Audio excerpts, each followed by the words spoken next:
मङ्गलं देशितं देवदेवेन सम्पपापा विनाशनं सम्पलोकारितत्ताय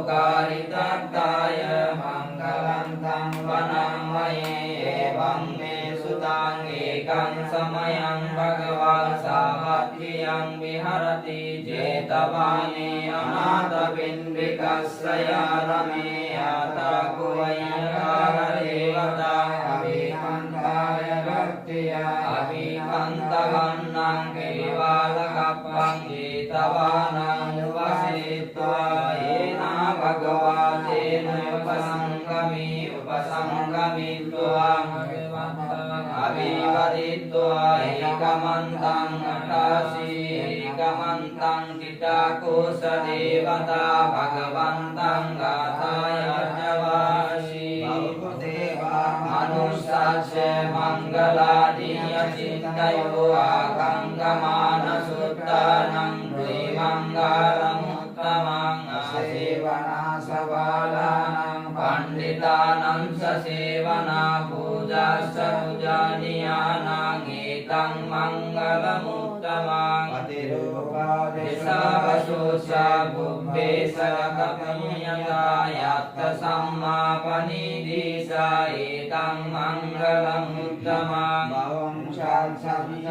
पंच विनयो सुशिक्षितो सुभाषिताशया भाषा एतं मङ्गलमुत्तमं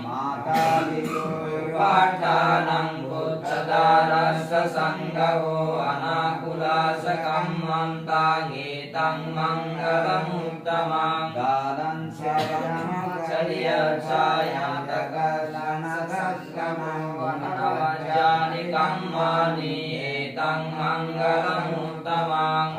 विरातिपापमज्जपानस्य संयमो यापमादोषधम्मेषु एतं मङ्गलमुत्तमं निवातोष सन्तुतेष कथमीयता कालेन धम्मश्रवणं एतं मङ्गलमुत्तमं सुवासतस्य समनानं सदर्शनं कालेन धम्मसक्तं च एतं मङ्गलमुत्तमं ब्रह्मचर्यं च हरियसच्चानदर्शनं निब्बानसच्चिक्रिया च एतं मङ्गलमुत्तमं चित्तं यस्सनकम्पति असुखं विराजं हेमं एतं मङ्गलमुत्तमं निकत्वान सम्पतामपराजिता सम्पत्तसस्ति गच्छन्ति गान्ते मङ्गलमुत्तमन्ति सत्यवन्तेन श्रुतिदेवतु सम्पदा एतेन सत्यवन्तेन सम्पदुःखरोगभय